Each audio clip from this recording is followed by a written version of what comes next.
Fu dog is actually called lion in Chinese. It's a symbol of protection and good luck. For feng shui purposes, fu dogs are displayed in pairs.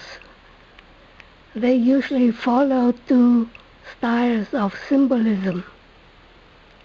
Style number 1 is open and closed mouth. The open mouth is to gather good luck. The closed mouth is to keep the good luck in.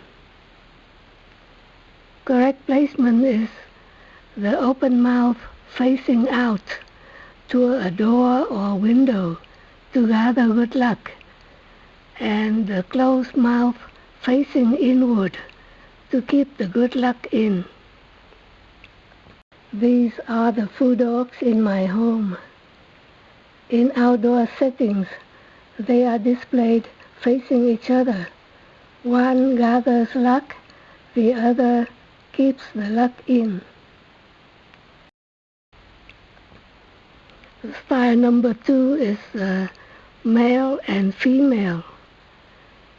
The male's paw is resting on a ball, symbolizing control of the world.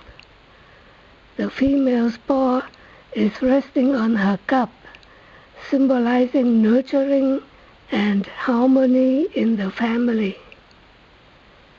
Correct placement is the female on the right side of the male. This is from the lion's viewpoint. From the spectator's viewpoint, the female is on your left. These are male and female fu dogs in my shadow box. Outdoors, they are displayed facing forward, the female on the viewer's left.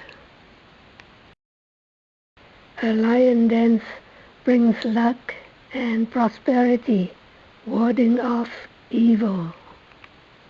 I hope that the information in this video will add to your enjoyment of fu dogs.